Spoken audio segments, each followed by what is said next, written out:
이사야서 1장 1절과 2절입니다. 1절하고 2절 다 함께 읽도록 합니다. 함께 읽습니다.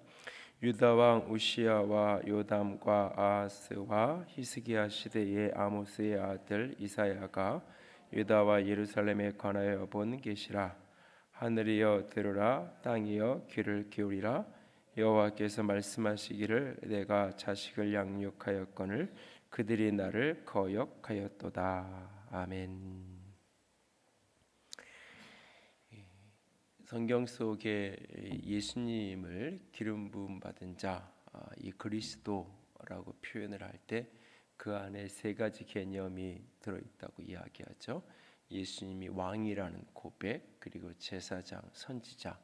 그래서 구약의 기름 부음 받은 직분자가 셋이 등장하는데 왕과 제사장, 선지자, 이것이 예수님에게로 이어지고 이것이 그리스도인의 자기 정체성의 개념으로도 같이 이것이 이어지게 되는 것을 보게 됩니다. 원래는 사실이 왕, 제사장, 선지자가 이제 이 분리되어서 구별된 세 가지 직분으로 있지만 처음에는 이제 초기에는 이 세 가지가 하나의 직분으로 이렇게 묶여 있죠. 대표적으로 그게 이제 모세 이전까지만 묶여 있었고 모세 때도 이 이스라엘 백성의 모세가 지도자 왕인 리더십을 가지고 백성들을 이끌어가야 되는 위치에 있을 뿐만 아니라 그가 또한 그 모세가 죽고 나서 모세에 대한 기록을 언급하고 있는 신명기의 맨 34장 맨 마지막 부분에 보면 모세를 가리켜서 이전에도 이후에도 이와 같은 선지자가 없었다라고 표현하는 하나님을 대면하여 알던 자라라고 그를 표현을 하고 있습니다. 그러나 이제 그때 이제 이 아론의 계열이 나오기 시작하고 모세의 형이었던 아론을 통해서 이제 제사장 계보가 이어지게 되죠.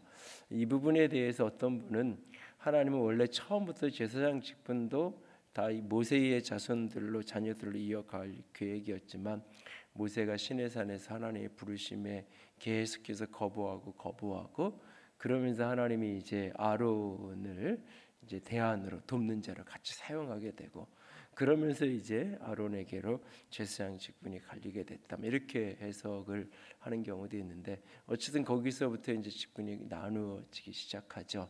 그러다가 이제 사사 시대에 오면 사사가 정치적 리더십을 가지고 있는 왕의 역할을 하기도 하고 동시에 그들이 사실을 하나님께 제사하는 역할도 하고 그들이 이제 이 선지자의 역할도 동시에 다 같이 하게 되게 됩니다. 이것이 이제 이렇게 일부 분리됐다가 같이 묶여 있다가 왕정 시대로 넘어가면서 이제 본격적으로 이제 사울, 다윗 이제 넘어가면서 이제 이것이 직분이 세 가지로 이제 조금 더 선명하게 구별이 되게 되죠. 그래서 왕이라고 말할 때 뭐 우리는 왕은 우리도 이렇게 늘 왕이 있던 나라니까 쉽게 이해가 되죠. 이 땅을 통치하고 다스리는 힘을 가진 그런 어떤 통치자, 권력자, 리더십의 역할로 왕.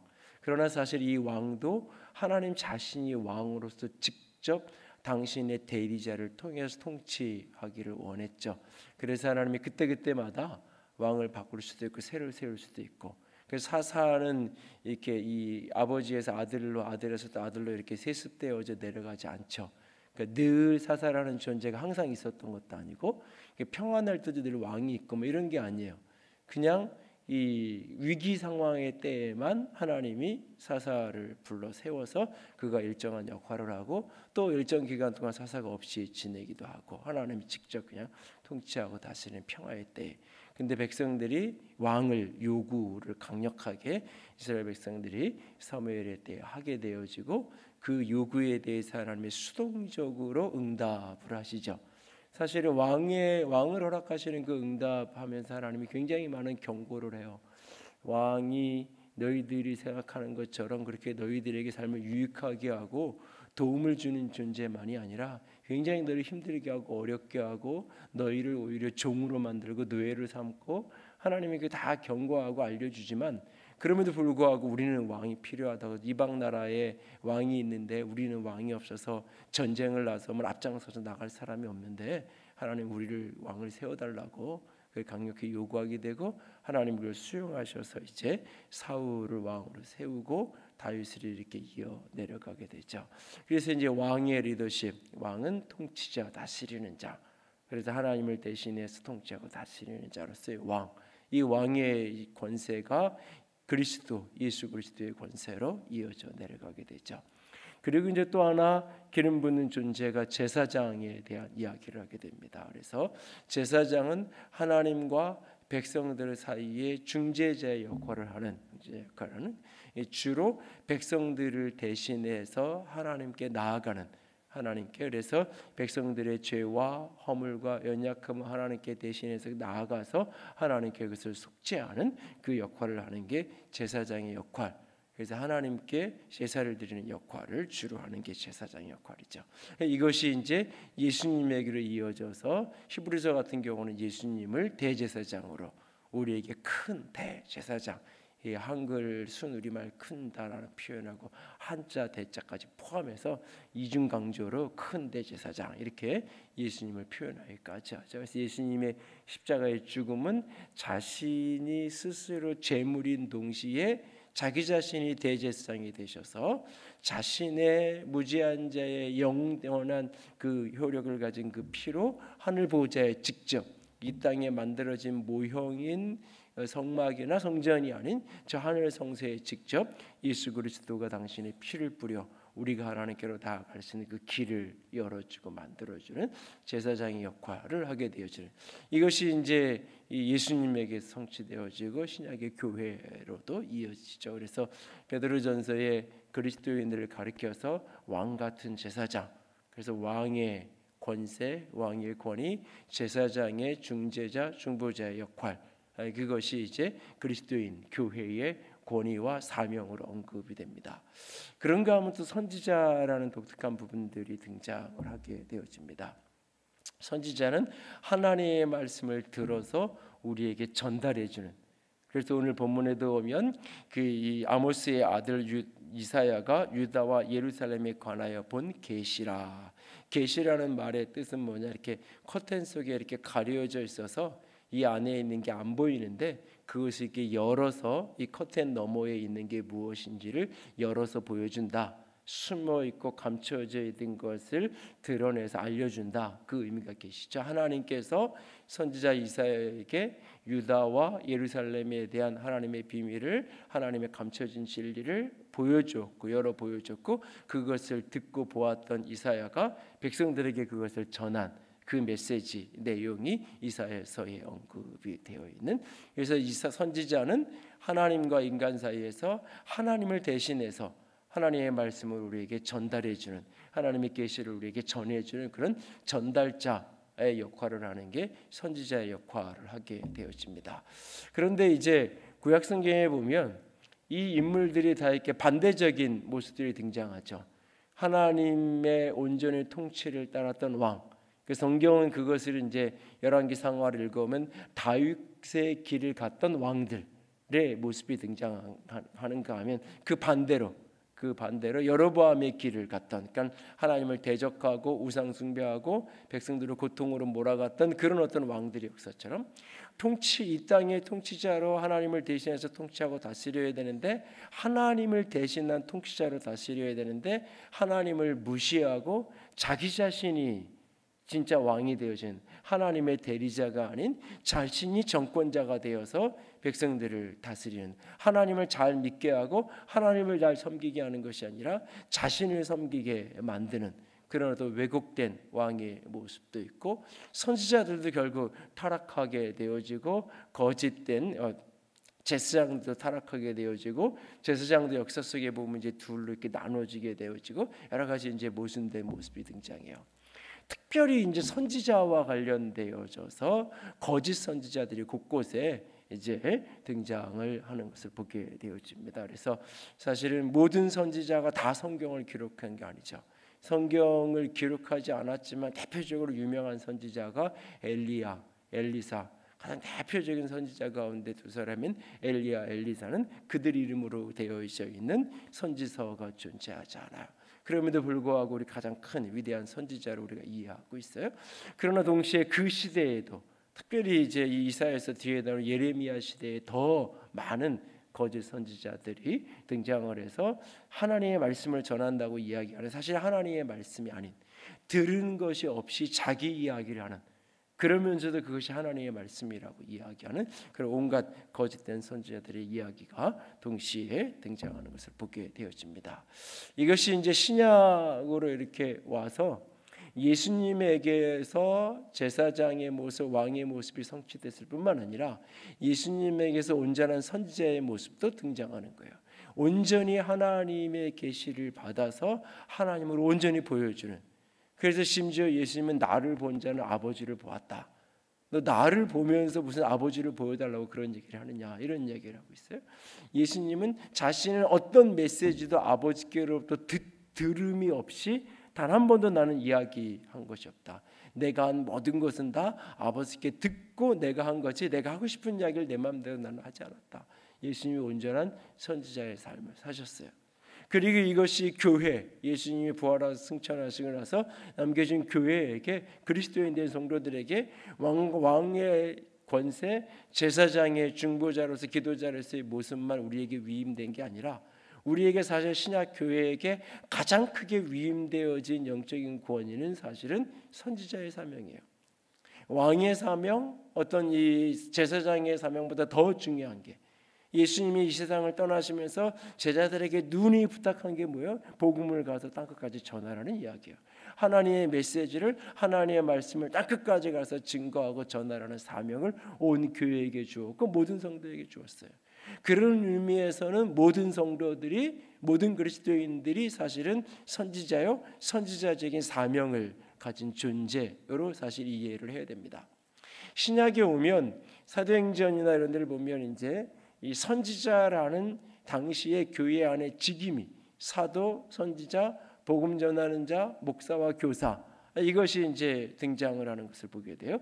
에베소서에 이제 5가지 직분에 대한 이야기가 나오는데, 사실 이 5가지 직분 중에 오늘날 교회 안에서 이제 일반적으로 오늘날까지 있는 게 이제 목사의 직분, 이제 교사도 이제 사실은 그 목사라고 표현할 때 에베소서의 본문은 목사인 교사, 교사인 목사, 앞에 왕, 그 사도, 선지자, 복음 전하는 자, 목사, 여긴 다 이렇게 관사가 붙어 있는데 뒤에 교사에 이렇게 붙어 있지 않아요. 그래서 교사인 동시에 목사, 이건 동시에 같은 직분으로 보는데, 사실 이거는만 신약 교회, 오늘날 현대 교회 안에 남아 있다고 말하는데, 사실은 사도행전에는 목사가 없죠.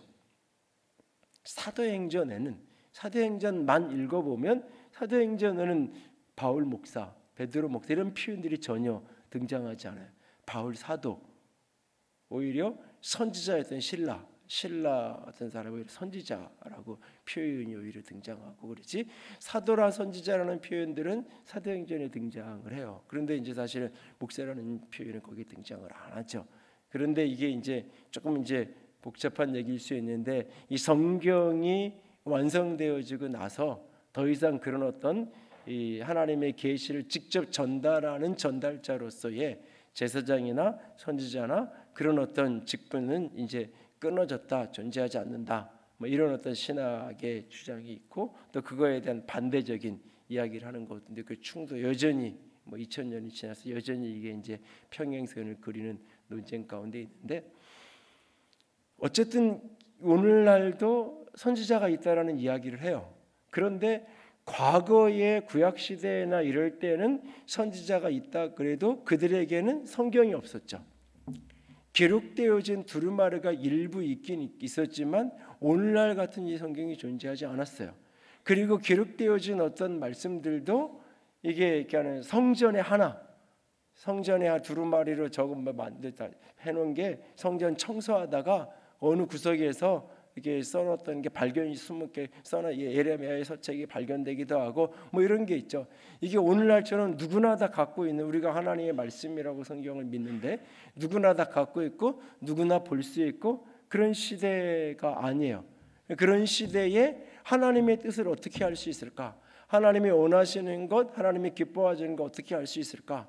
그것을 알 수 있는 거의 유일한 통로가 사실 선지자들의 말씀을 통해서, 전달을 통해서 하나님이 기뻐하시는 것, 그렇지 않는 것을 우리가 분별해 갔어요. 그런데 그 시대에도 똑같은 태도를 취하면서 또 어떤 선지자들이, 오늘날 우리는 이 성경을 읽으면서 이런 사람은 참 선지자였고 이런 사람은 거짓 선지자였어, 우리는 오늘날 성경을 보고 이렇게 분별을 하지만 그 시대에 사는 사람들 입장에서는 똑같은 모습을 하고 있고 이야기를 하는데 어떤 사람은 이렇게 얘기하고 어떤 사람은 이렇게, 특별히 예레미야에서 어떤 사람은, 어떤 선지자들은 우리는 성전이 있으니까 망하지 않을 거라고 계속 이야기하고, 예레미야 같은 사람 우리는 망할 거라고, 우리나라는 패망할 거, 멸망할 거라고 자꾸 이야기를 하고 있어요. 그 사람은 이 자기 듣기 좋은 거를 듣는 이 기본적인 태도 때문에 망한다는 이야기보다는 잘 될 거라는 이야기, 평안할 거라는 이야기가 듣기 좋고 듣고 싶어 하잖아요. 다수의 사람들은 사실 더 오늘날은 거짓 선지자라고 이야기하는데 당시에 다수의 사람들은 이 메시지를 더 듣고 따라가죠. 이사야 시대에도 마찬가지예요. 유다에서 오직 하나님만 의지하고 바라봐야 되는데 친애굽적인, 친아수르적인 정치적인 여러 가지 어려운 상황 속에서 하나님만을 바라보고 하나님만을 온전히 붙들어야 된다고 계속해서 선지자 이사야는 이야기하지만 당시에 또 다른 무리들은 끊임없이 애굽을 의지해서 애굽을 배경으로 삼아야 되고, 아니면 이 아수르하고 국제기 경제적인 여러 가지 이런 관계를 잘해서 나라를 지탱을 해야 된다는 이야기를 동시에 또 하고 있단 말이죠.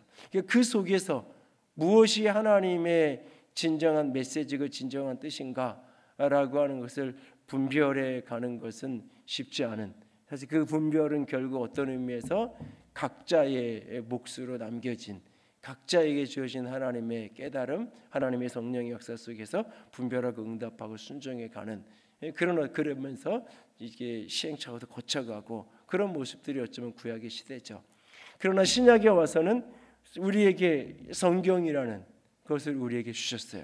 그래서 하나님의 말씀을 전달하고 하나님의 말씀의 전달자로서 우리가 선지자의 사명을 감당한다고 할 때 우리는 이 성경을 기준으로 해서, 성경을 기본으로 해서 성경의 울타리 속에서 말씀을 전하며 우리가 살아가는 거예요.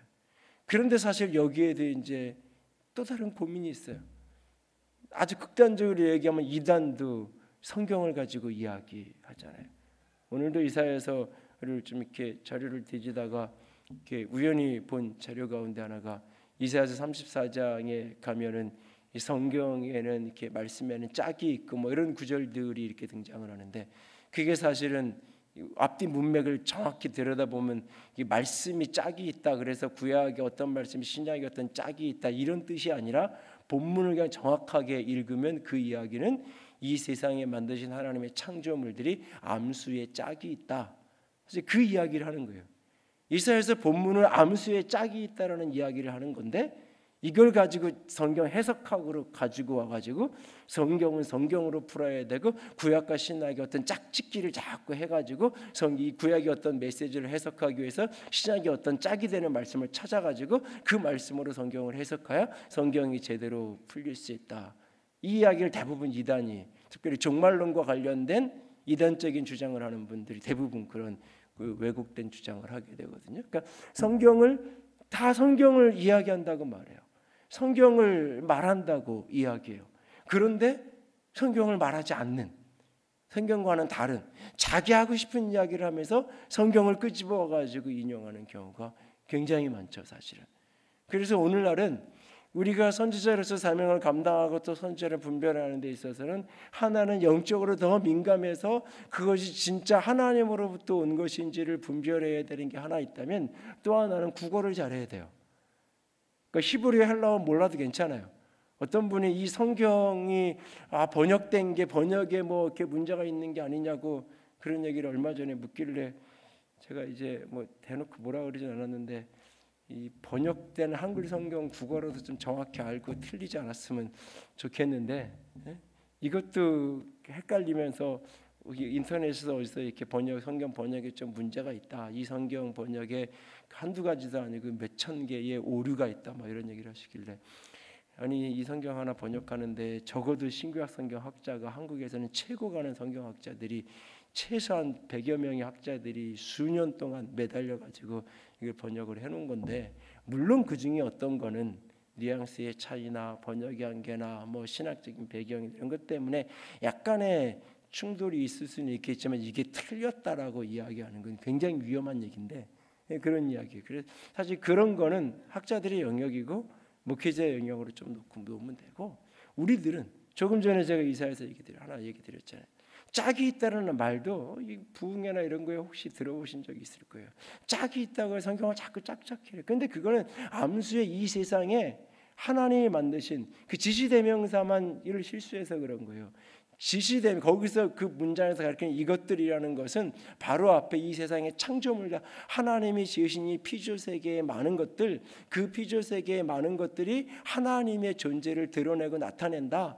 이 세상 만물들은 하나님이 암수의 짝으로 그렇게 만들어 주셨다라고 하는 이야기. 본문만 조금 국어만 정확히 하면서 읽어도 틀리지 않을 수 있는 많은 메시지들이 있단 말이에요. 그러니까 이단에 빠지는 분들의 가장 단순한 문제가 뭐냐면 성경을 성경대로 안 읽어요. 성경은 그냥 한글 그대로 읽으면 되는데 이게 여기에 자꾸 신비적인 개념을 자꾸 집어 한글 그대로 충분히 읽은 다음에 그것을 적용하고 풀어가면서 더 플러스의 어떤 이야기를 나눌 수 있는 건데 가장 기본적인 이야기를 혼돈하는. 오래전에 제가 여호와의 증인 분이 나를 전도를 해가지고 오래전에 그 영등포역에 지금은 이제 뭐 이렇게 지방에서 올라오는 게 버스가 기차들이 많이 쓰고 뭐 이 자강도 있고 뭐 고속버스도 시외버스 굉장히 많지만 당시는 이 광명 쪽에 지방에서 올라오면 영등포역으로 기차로 와서 거기서 버스를 타고 이렇게 그래서 이제 누구를 기다리러 마중 나가서 영등포역에 이렇게 앉아서 이렇게 있는데 한 사람이 이렇게 오더니 뭐 이렇게 얘기를 걸더라고요. 뭐 시간도 남았는데 심심한데 뭐 앉아서 얘기를 하려고 그러길래 눈치가 전도를 하려고 그러는 거예요. 그래서 뭐 해보라고 뭐라고 얘기하느냐 한번 들어보려고 앉아서 가만히 들었죠. 한 30분 얘기를 끄떡끄떡거리면서 한 30분 했어요. 그러고 나서 제가 다 하셨어요. 그랬더니 할 말 다 했대. 30분 하셨는데 예 그렇대. 그럼 제 얘기 지금부터 30분을 들으셔야 되는데 갑자기 얼굴이 이상해져요. 그래서 갑자기 얼굴이 이상해지면서 저 뒤에를 보는 거예요. 사수가 저쪽에 있는 거예요. 누가 여기 보면 하여튼간 뭐 근데 분위기가 이런데 가서 갔다 올 수도 없고 맞잖아요. 내가 30분 들었으니까 당신도 내 얘기 30분 들어야 되는 거 맞잖아요. 안 된다고 말 못하잖아요. 그분이 방금 찾아줬던 시편 그거 성경으로 펴보세요. 성경으로 펴서 그 앞에 문장 읽어보세요. 그 뒤에 문장 읽어보세요. 아까 저한테 천국이 하나님이 원하시는 새하늘과 새 땅이 아니라 그런 천국은 없고 이 땅에 지상의 낙원이 이루어진다고 그렇게 얘기하셨는데 그 앞구절 보시고 뒷구절 보세요. 지금 이게 그 얘기하는 거예요?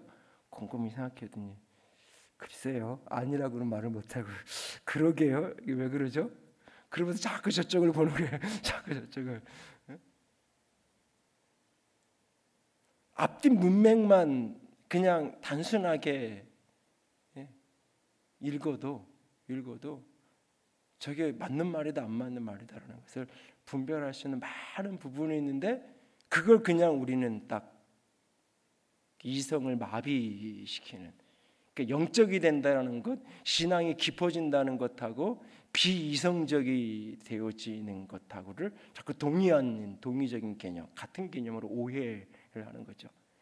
그러니까 합리성으로 신비를 부정하는 것도 잘못이지만 인간의 논리로 하나님의 초월성을 왜곡하는 것도 잘못이지만 그래서 성경에 나오는 수많은 초월과 신비의 사건들을 다 이성의 합리성으로 자꾸 그걸 왜곡시키고 그걸 변질시키려고 그것도 분명히 잘못된 거지만 그래서 오병이어 기적 같은 경우도 보르토 5개 물고기 2마리로 5,000명을 먹이고 12가지가 남은 그 기적을 일으킨 게 아니라 그 조그만 어린애가 자기 도시락 하나 갖다가 예수님 드리는 거 보고 예수님이 그거 이렇게 축도하면서 기도하시는 걸 보고는 거기에 많은 어른들이 양심이 찔려가지고 자기들도 몰래 숨겨놔서 도시락을 다 꺼내놔가지고 다 이렇게 도시락 나눠 먹다 보니까 모두가 다 같이 먹고 남았다. 우리가 자기 욕심 부리지 말고 자기 있는 거 다 꺼내가지고 같이 이렇게 나누면 모두가 배부르게 먹고 이만큼이나 남을 수 있는 그런 세상을 만들 수 있다. 움켜쥐지 말고 서로 나누며 살자. 메시지는 멋있잖아요. 응? 내 거 움켜쥐고 숨기지 말고 저 어린아이처럼 내 것을 나누어서 그렇게 서로 베풀면 우리가 함께 잘 살 수 있다. 굉장히 그럴듯한 이야기 같지만 성경을 왜곡시키는 거잖아요. 그러니까 인간의 이성으로 성경에 나오는 초월과 신비를 왜곡하려는 것도 잘못이지만 인간의 이성을 자꾸 차단시켜서 본문 자체의 이야기를 주관적으로 왜곡하는 것까지도 다 그냥 수용하도록 만드는 것도 잘못된, 조금만 관심 갖고 앞뒤 문맥을 같이 읽으면, 그래서 성경은 통독하고 큐티식으로 짧게 읽는 거하고 한 구절 두 구절을 외우는 거하고 동시적으로 같이 일어나야 돼. 사실은 그래서 전체를 쭉 계속 읽어. 그래서 큰 그림을 머릿속에 자꾸 넣으면서 10절 내지 20절 정도의 본문을 깊이 묵상하고 그 중에서 한 구절을 내가 외우고, 그래서 꼭 중요한 구절을 외울 때는 앞뒤 문맥을 펼쳐서 앞뒤 10절, 20절 정도는 쭉 이게 이런 문맥에서 이런 뜻이구나라는 것을 파악한 다음에 성경 구절을 외우고, 이런 어떤 가장 기본적인 노력을 조금만 하면 왜곡된 모습으로 가지 않을 수 있는데 이게 그렇게 가지 않는 거죠. 그러니까는 오늘날 한편으로는 하나님이 오늘도 우리 모두에게 선지자적인 사명을 주셨어요. 특별한 어떤 은사를 받은 어떤 사람에게만 하나님의 말씀을 깨닫는 은혜를 준 게 아니에요. 모든 그리스도인들에게 하나님의 말씀을 깨달으시는 은혜를 주셨어요.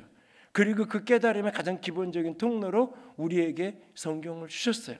그리고 이 말씀을 펼치고 읽을 때마다 우리는 이스라엘의 역사책을 읽는다, 바울의 글을 읽는다, 이사야의 글을 읽는다고 하면 성경을 읽지 않아요. 우리는 하나님의 말씀을 읽는다고 생각하고 우리는 말씀을 읽어요. 그리고 하나님이 내게 무엇을 말씀하시냐는 고민을 가지고 말씀을 듣고 묵상을 해요. 바로 그게 사실 선지자의 태도예요. 하나님이 우리에게 뭐라고 말씀하시는지, 그리고 그렇게 깨달은 말씀을 붙들고 내가 그렇게 살아가기도 하고 그 말씀을 내가 누군가에게 전해요. 누군가에게 하나님이 당신에게 이렇게 말씀하신다고, 하나님이 당신에게 이렇게 말씀하신다고. 뭐라고? 당신 예수 믿으면 구원받고 당신 예수 안 믿으면 당신 지옥 간다고. 가장 기본적인 복음의 메시지. 예수님이 당신을 위해 죽으시고 예수님이 당신을 위해 부활하셨다라고. 누가 그런 소리 하는데? 하나님이요.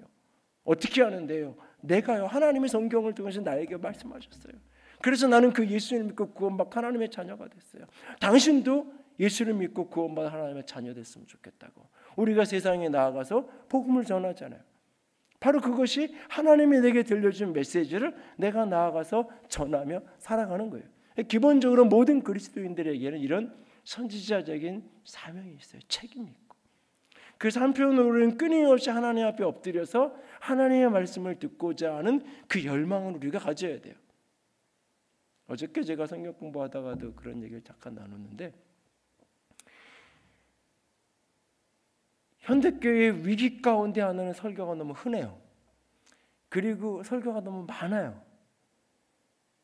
내 교회 설교 몇 편 듣는 것도 사실은 많은 설교를 듣는 건데 주중에 너무 많은 설교를 들어요. 하나님의 말씀을 직접 내가 고민하고 씨름하고 곱씹으려고 하지 않고 누군가가 해석해 놓은 것만 자꾸 들으려고만 그래요. 그러면서 이 설교와 이 설교를 자꾸 판단하려고만 들어요. 그래서 어느 설교가 더 좋은 설교인지, 어느 메시지가 더 멋있는 메시지, 감동적인 메시지고 은혜가 되는 메시지인지를 분별하는 데만 익숙해져 가지. 그 말씀이 내게 내면화되어지고 그 말씀이 내 삶으로 흘러가는 게 되지 않아요. 교회 다니면서 다른 목사님 설교 듣고 이런 걸 어떻게 생각하냐고 누가 저한테 묻더라고요. 사실 그분이 한 얘기는 우리 교회 다니는 다른 교회 어떤 옛 친구가 우리 교회 설교를 계속 주기적으로 들으면서 은혜를 받는 거예요. 근데 그거를 자기가 그대로 놔둬야 되는지 안 된다고 해야 되는지 그걸 묻는 거예요. 처음부터 그렇게 물은 건 아닌데 얘기 한참 하다 보니까 뒤에 가면 사실요 이런 분이 있어가지고, 저는 누구에게나 얘기해요. 할 수만 있으면, 죽게 생긴 게 아니라면 하지 말라고, 듣지 말라고. 제가 언젠가도 얘기했어요. 그리고 언젠가 아마 조만간 2, 3 태영 입주 끝나고 나 시점이나 어느 시점이 되면 교회 홈페이지 설교를 닫을 거예요.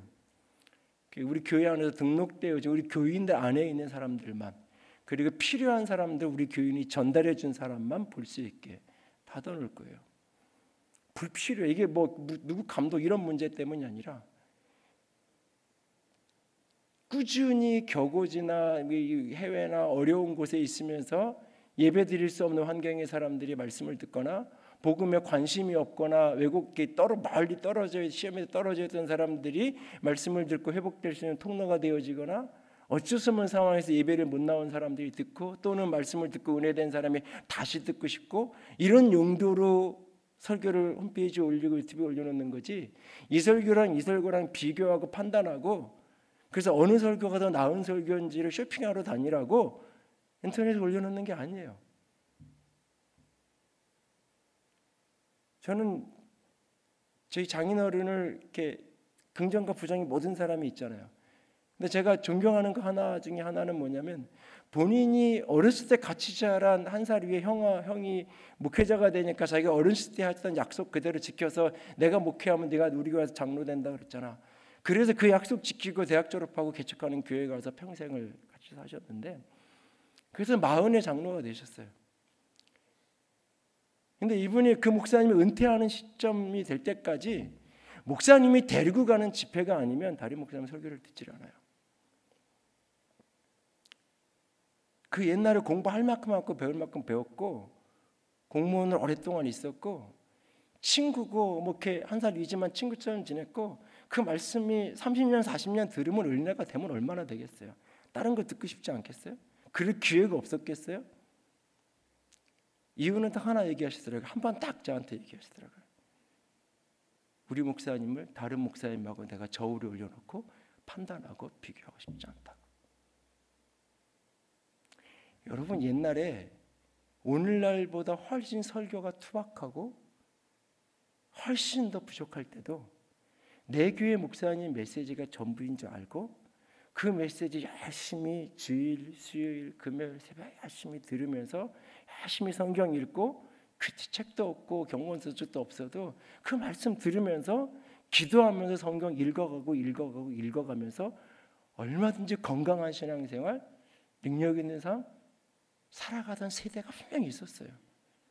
불필요하게 비교하지 않고 그래서 어쩌다 한번 동네 어느 교회에서 외부 목사님 오셔서 부흥한다 그러면 1년에 한번 6개월에 한번 한다 그러면 온 동네 사람들이 이 교회 저 교회 상관없이 가서 한 번쯤 며칠 가서 일주일 집회하면 가서 참석해서 듣고 은혜 받고 그러던 시절이 있었다고요. 조금 부족하고 모자라도 다른 걸 안 먹어본 사람은 그게 전부인 줄 알아요. 그게 전부이죠. 내 엄마가 해주는 음식으로 부족해도 맛있게 먹고 건강하게 자라던 아이가 자꾸 언젠가부터 학교 가기 시작해서 옆집에 가서 음식 먹고 다니기 시작하고 바깥에서 먹기 다니기 시작하면서 집에 집밥을 안 먹기 시작해요. 그리고 자꾸 먹고 다니는데 매일 옆집 가서 밥 먹을 수 없잖아요. 어쩌다 한 번씩 먹고 맛없으니까 빵 사 먹기 시작하고 그러다 보면 건강에 문제가 생기는 거예요. 그러다 가끔 언제가 저 집 가서 먹고 오면 참 맛있는데 엄마는 왜 저렇게밖에 안 해줄까?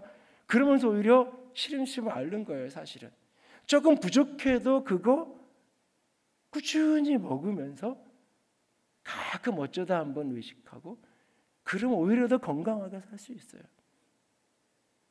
신앙적으로 영적으로 때로 마찬가지예요. 우리가 너무 많이 하나님, 제가 하고 싶은 얘기는 하나님과 나 사이에 자꾸 목회자를 너무 많이 끼워 넣으려고 하지 마요. 설교에 너무 많이 의존하려고 하지 마요. 너무 탁월한 설교를 찾아서 너무 많이 헤매고 다니지 마요. 그럴 시간이 있으면 성경을 차라리 더 읽어요. 성경을 더 읽어요. 성경 진짜 내가 필요해서 어떤 분 메시지가 내가 어떤 분은 내가 소개도 해줘요. 어떤 이런 부분 때문에 내가 도움을 받고 싶다고 사이트에서 알려주고 내가 갖고 있는 자료도 내가 나눠주기도 하고 그래요. 근데 그게 필요할 때 어떤 시기에 약 먹듯이 보약 한 제 먹듯이 필요할 때가 있어요.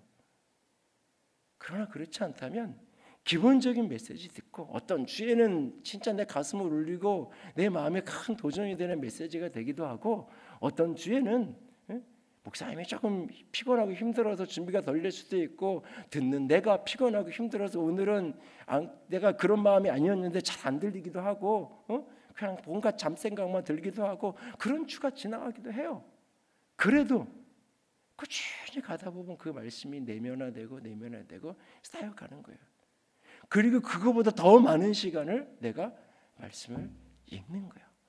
읽어가고 묵상하고 꾸준히 내가 말씀을, 그렇게 해서 하나님께서 내게 주시는 말씀을 내가 들어야 내가 누군가에게 말할 수 있는 거잖아요. 누군가에게 전달해 줄 수 있는 거예요.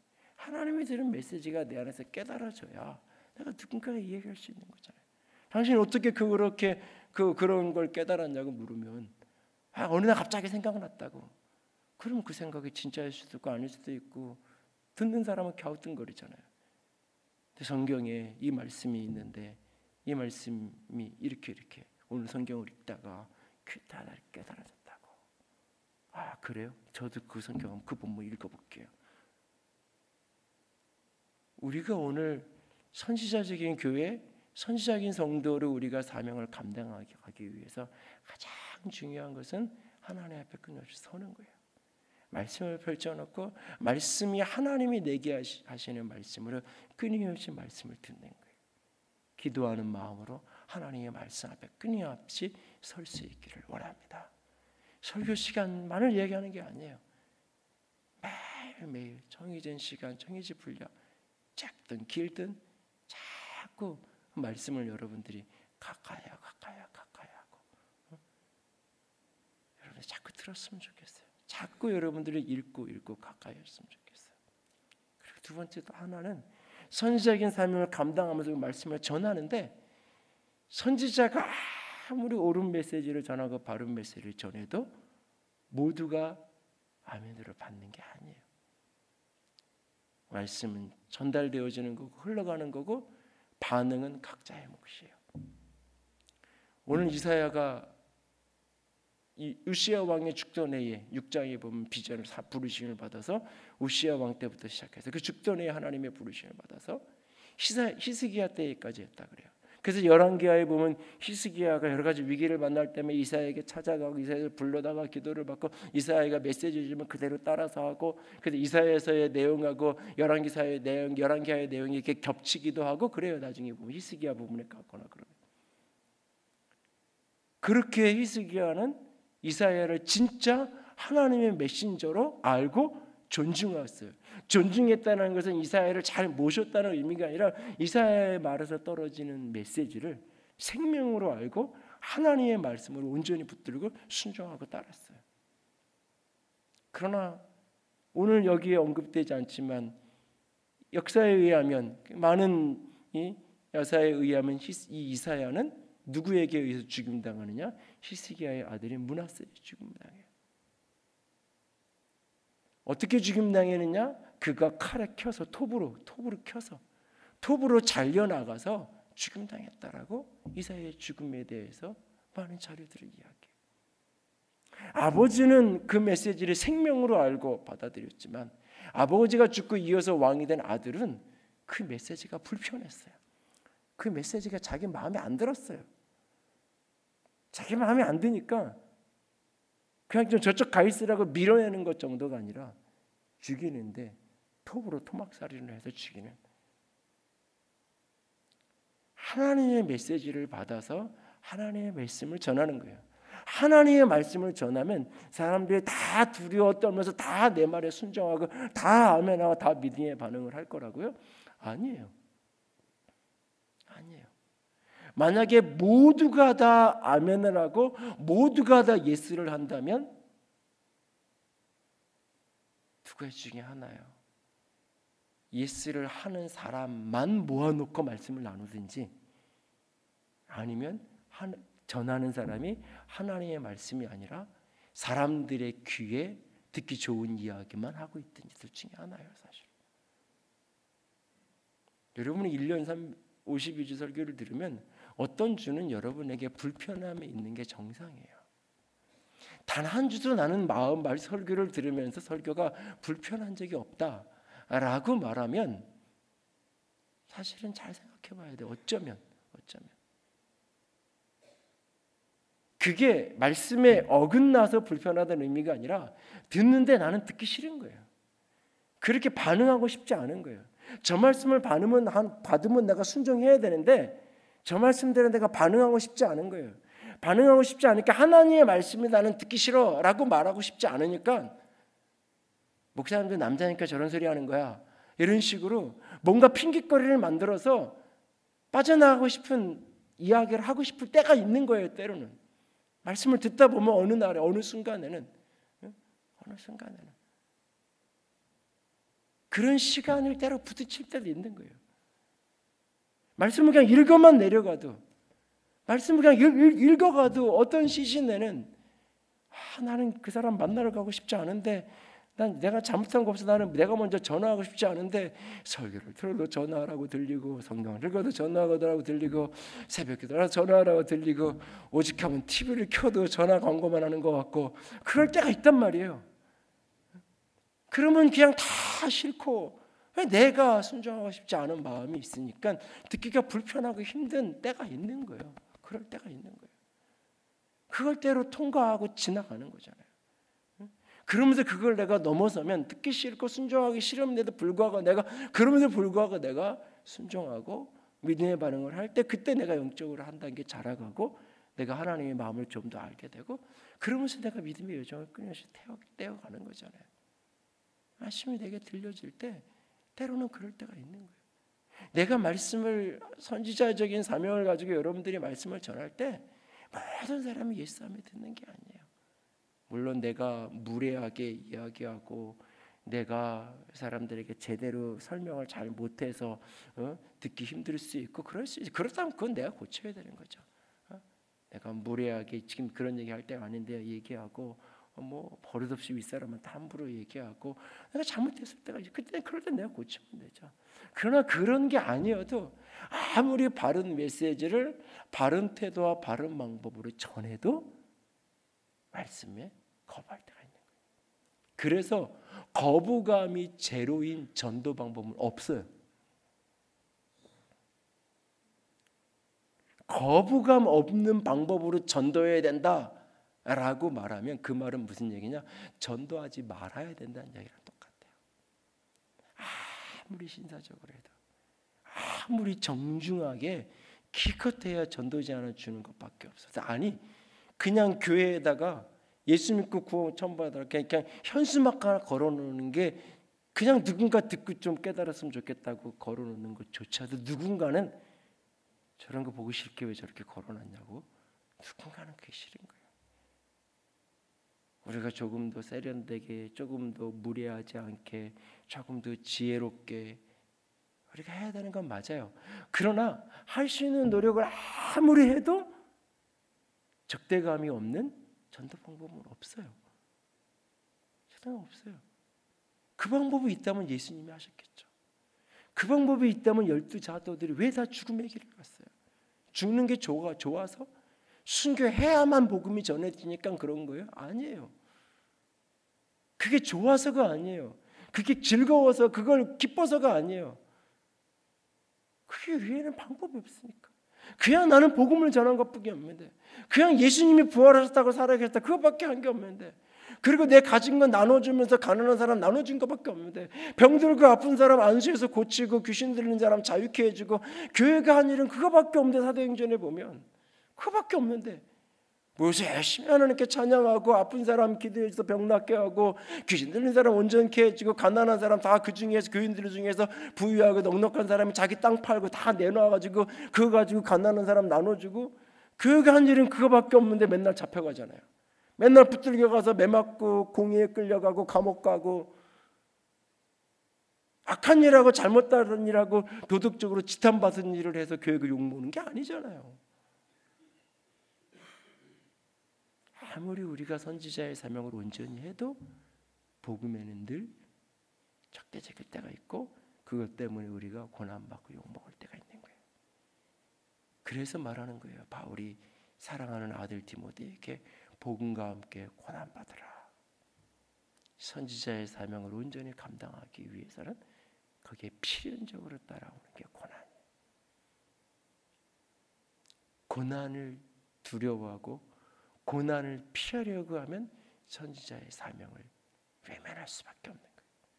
그래서 교회가 끊임없이 선지자적인 사명보다는 왕의 권세를 통치하고 다스리고, 그래서 명령하면 내게 오고, 그래서 물질을 다스려야 되고, 물질의 주인이 되고, 물질의 왕이 되어야 되고,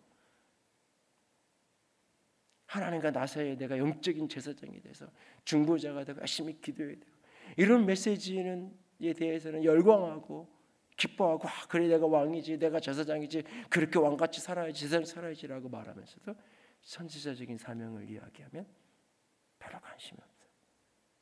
부담스럽고 힘들어요. 왜? 필연적으로 거기에는 고난이 동반될 수밖에. 세상으로 나아가서 내가 주의 메시지를, 복음을 전하는 자로 살아갈 때는 필연적으로 거기에는 고난이, 충돌이 있을 수밖에 없기 때문에 그것을 짊어지는 게 사명이에요. 그것을 감당하는 게 믿음의 여정이고 교회가 가야 될 길이에요. 오늘부터 5월 한 달 동안, 또 6월 중순 정도까지 이사야서 1장부터 30장까지를 여러분들이 매일 큐티하면서 묵상을 해가셔야 돼요. 이사야서를 묵상하고 그 말씀을 개인적으로 적용하고, 그 말씀 앞에 늘 말씀이 때로는 거울이 되고, 그래서 나를 보여주고, 말씀이 때로는 창문이 돼서 하나님의 마음을 알려주고, 우리를 향한 하나님의 비전과 하나님의 소망을 우리에게 알려주는 소중한 통로로 말씀을 하면서 가는데, 그 모든 것 속에 오늘 그리스도인 된 우리가, 그리고 우리 교회가 선지자적인 사명을 가진 그런 공동체요, 그런 개인이라는 사실을 늘 기억하고, 그 선지자의 사명을 감당하기에 끊임없이 하나님 앞에 서야 되고, 말씀 앞에 서야 되고, 그리고 일어나 이 메시지를 내가 깨닫고 내가 적용하고 들은 메시지를 내 개인적으로 은밀하게 품고 있는 것뿐만 아니라 끊임없이 우리 나가서 증언하고 전하고 선포하고 외칠 수 있는 자가 될 수 있기를 원합니다. 누군가는 그 메시지를 듣고 생명을 얻을 거예요. 누군가는 여러분이 전하는 그 선지자의 외침, 복음의 외침을 듣고 구원을 받는 영광을 누릴 거예요. 그러나 누군가는 우리에게 침을 뱉기도 하고 돌을 던지기도 하고 욕을 하기도 할 거예요. 그래도 능히 그 핍박을 두려워하지 말고 오늘 주의 복음을 증언하는 그런 사람으로, 선지자적인 교회, 그런 우리들 한 사람 한 사람으로 살아갈 수 있는 저 여러분이 될 수 있기를 주님의 이름으로 부탁을 드립니다. 기도합시다. 오늘 말씀을 붙들고 기도하기 원합니다. 하나님, 우리 교회를, 그리고 우리 자신을 선지자적인 공동체, 하나님의 선지자로 우리를 부르셨는데 아버지, 그 사명을 감당하게 하시옵소서. 그러기 위해서는 들은 게 있어야 전할 수 있습니다. 말씀 앞에 설 때마다 깨닫게 하시옵소서. 설교자를 통해서 듣는 메시지로 만족하지 않게 하시고, 더 좋은 설교자, 더 좋은 설교자만 찾아서 헤매이지 않기를 원합니다. 하나님, 말씀 앞에 내가 서겠습니다. 말씀 앞에 엎드리겠습니다. 읽고 묵상하고 외우고 공부하고 말씀 앞에 서겠습니다. 그렇게 하나님의 말씀을 듣고 깨달아 오늘도 전하겠습니다.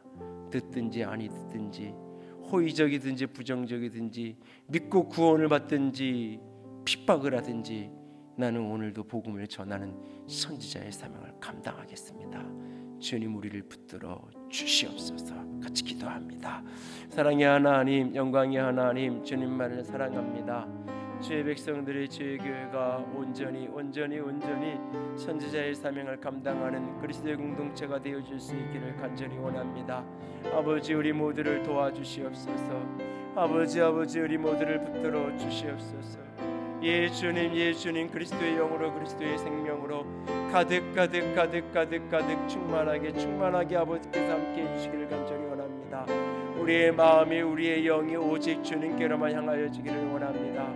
오직 주님만 바라보기 원합니다. 오직 아버지만 바라볼 수 있기를 원합니다.